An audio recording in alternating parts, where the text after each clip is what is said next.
क्या हिंदू बेटियां जब खतरे में है तो भाजपा, आरएसएस, बजरंग दल, विश्व हिंदू परिषद से जुड़े हुए तमाम वो लोग आज किस बिलों में छुपे हैं? क्या हिंदू बेटियों की दर्द चीखें उनके कानों तक नहीं सुनाई दे रहा? क्या वो गूंगे और बहरे हो गए हैं? ये सवाल पूछता है और इन पर थूकता है। बार गृह मंत्री जी, आपको कर्नाटक चुनाव में जाने का समय है और देश की बेटियों के लिए शर्म नहीं है, एक पैसे का शर्म नहीं है। ये लोग बेशर्म लोग हैं और ये लोग सत्ता के खुदगर्ज हैं, हवशी लोग हैं। ये सिर्फ और सिर्फ कुर्सी पाना चाहते हैं। सबसे पहले कि जिस हिंदू धर्म की व्याख्या गलत तरीके से आप मीडिया के लोग करते हैं, और हिंदू धर्म में यत्र नारेस्तु पूज्यन्ते रमन्ते तत्र देवता, जहाँ नारी की पूजा होती है वहाँ देवताओं का वास होता है। तो क्या प्रधानमंत्री जी असुर प्रवृत्ति के हैं? ये सबसे बड़ा सवाल है। सबसे बड़ा सवाल है, क्या हिंदू बेटियां जब खतरे में है तो भाजपा, आरएसएस, बजरंग दल, विश्व हिंदू परिषद से जुड़े हुए तमाम वो लोग आज किस बिलों में छुपे हैं? क्या हिंदू बेटियों की दर्द चीखें उनके कानों तक नहीं सुनाई दे रहा? क्या वो गूंगे और बहरे हो गए हैं? ये सवाल पूछता है और इन पर थूकता है कि सवाल, जब ये बिल्किस बानो के गैंग रेपियों को सम्मान कर रहे थे तब भी पूरा देश आहत था। आज प्रधानमंत्री जी, आपकी बेशर्मी की हद पार हो गई। आपके आवाज से चंद कदमों की दूरी पर देश की बेटियां, हिंदू बेटियां आज सड़कों पर हैं और आपकी पुलिस। तारीपार गृह मंत्री जी, आपको कर्नाटक चुनाव में जाने का समय है और देश की बेटियों के लिए शर्म नहीं है, एक पैसे का शर्म नहीं है। ये लोग बेशर्म लोग हैं और ये लोग सत्ता के खुदगर्ज हैं, हवशी लोग हैं। ये सिर्फ और सिर्फ कुर्सी पाना चाहते हैं। जहां देश की बेटियां लगातार आंदोलन कर रही हैं, दिल्ली के जंतर मंतर पर है और जबरन इनको डराया गया, धमकाया गया, किसी के कपड़े फाड़े गए, किसी के छाती पर हाथ लगा। आप सब ने देखा, पूरा देश ने देखा, पूरा देश उद्वेलित है। पूरा देश पूछ रहा है कि आप फर्जी हिंदू धर्म के जो ठेकेदार बनते हैं आज कहाँ हैं? आपका जमीर मर गया? ये सवाल पूछता है भारत और इन पर थूकता है भारत। सबसे बड़ा सवाल है, आप कब निकलेंगे घर और मकानों से? प्रधानमंत्री जी, आप कब निकलेंगे? तारीपार गृह मंत्री जी, कब निकलेंगे? स्मृति ईरानी जी, पालघर की घटना पर आप नागिन डांस रहे थे। जब पता चला कि वो साधु का हत्यारा भारतीय जनता पार्टी का कार्यकर्ता है, बिल में घुस गए, तब से अब तक नहीं निकले हैं। नहीं निकलते ये लोग हर चीज में राजनीतिक फायदा निकालते हैं। इसको जाट वर्सेस ठाकुर की लड़ाई मना रहे हैं। ये जाति का लड़ाई नहीं है, ये धर्म की लड़ाई नहीं है, ये देश के बहन बेटियों की इज्जत आबरू बचाने की लड़ाई है। और पूरे देश से अपील करता हूं मैं, निकलना होगा अपने घर और मकानों से, जंग लड़ना होगा भाजपा आरएसएस के इन बेईमानों से, जिनके बाप दादा गोरे अंग्रेजों की मुखबरी करते थे। आज उन्हीं के नाजायज औलादें पाकिस्तान की जासूसी कर रहे थे। प्रदीप करूरकर, आप मीडिया के लोगों ने नहीं दिखाया। अगर उनके जगह पर किसी मुसलमान का नाम होता तो आप नागिन डांस नाच रहे होते।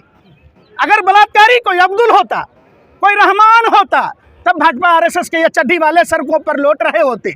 आप बताइए ना, कहाँ हैं ये? किस बिल में छुपे हैं?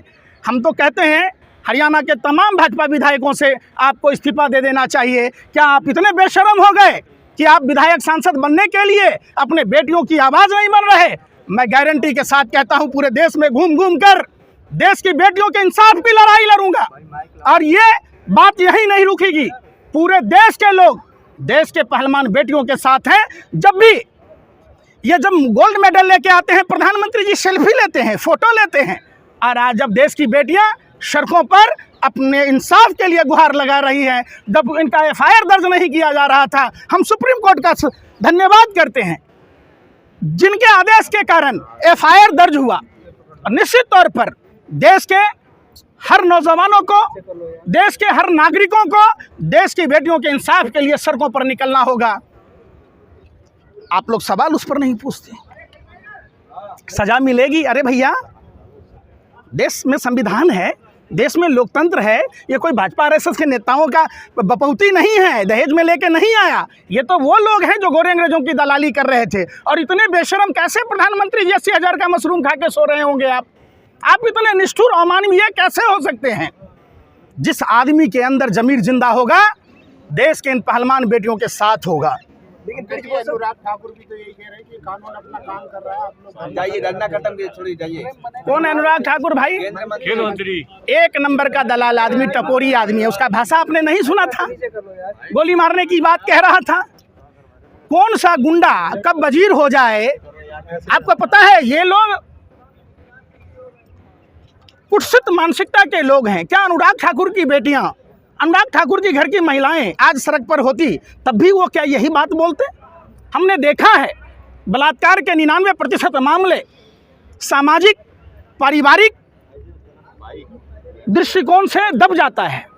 हम इनको सैल्यूट करते हैं, इन बेटियों को, जिन्होंने ऐसे आदमी के खिलाफ सच बोलने का प्रयास किया है जिनके दाऊद से संबंध होने का आरोप लगा था। प्रधानमंत्री चुप हैं। ब्रजभूषण शरण सिंह तिहाड़ जेल में बंद था और लल्लन टॉप पर उन्होंने अपने इंटरव्यू में कहा था कि मैंने हत्या की। वो सवाल आप नहीं पूछते। क्या आप तब भी सवाल ये पूछते कि अगर ब्रजभूषण शरण सिंह के जगह पर कोई अब्दुल होता, कोई रहमान होता, कोई गफूर होता, कोई अफजल होता? आप नहीं पूछते तब। लेकिन पंकज जी, ब्रजभूषण तो कह रहे हैं कि इसके पीछे साजिश है सरकार को बदनाम करने। भैया सत्ता में आप हैं और सब चीज़ आपको साजिशें लग रहा है। अडानी का फ्रॉड आपको साजिश लग रहा है? जोशीमठ की घटना में साजिश लग रहा है। कश्मीरी पंडितों को वेतन बंद कर दिए, उसमें भी साजिश है। तो यह सवाल है कि आप देखिए 12 महीने से कश्मीरी पंडितों को वेतन नहीं मिल रहा है, तो साजिश है, षड्यंत्र है, प्रयोग है। अरे ये लोग यही लोग हैं जितने देश में जितने भी लोग हुए जिन पर ये आप आरोप लगाते थे, हेमंत बिश्व शर्मा पर, शारदा नारदा की बात कह रहे थे, मुख्यमंत्री बना दिया। तब आपका साजिश षड्यंत्र प्रयोग कहाँ गया भैया? नारायण राणे को आपने मंत्री बना दी। आज शुभेंदु यहाँ आप जो है, आप क्या बात कर रहे हैं? क्या यहाँ आंदोलनजीवी लोगों का कब्जा हो गया है, टुकड़े गैंग आ गए हैं। आपकी बहन के साथ अगर ऐसा होता तब भी आप यही सवाल कहते? अरे भाई मैं पूछ रहा हूँ, आप पत्रकार हैं, आप गोबर को च्यवनप्राश समझकर खाने वाले लोग हैं। गोबर ऑलराउंडर पदार्थ है, खेत में पड़े तो खाद का काम करता है, दिमाग में पड़े तो आप जैसे अंधभक्त पत्रकार को पैदा कर देता है। आप भी इतनी बेशर्मी मत कीजिए। देश का कोई मीडिया दिखा नहीं रहा है और आप हंसी ठिठोला कर रहे हैं। अरे आपका पत्रकारिता पर लानत है और आप जैसे पत्रकारों पर थूकता है भारत। जितना झुमका नहीं गिरा बरेली के बाजार में, आप लोगों का स्तर गिर गया। आप तब भी सवाल पूछ रहे हैं।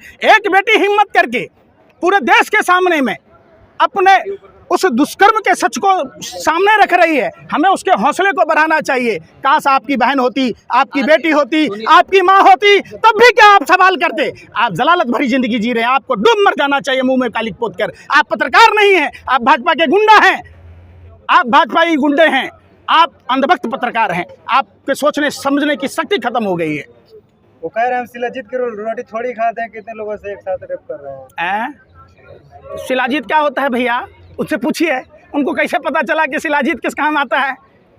अरे भैया ये भी तो बात है ना, आप वो नहीं पूछते। माफिया नहीं है, दाऊद के साथ उनका संबंध नहीं था। अरे भैया बोला ना पत्रकार महोदय।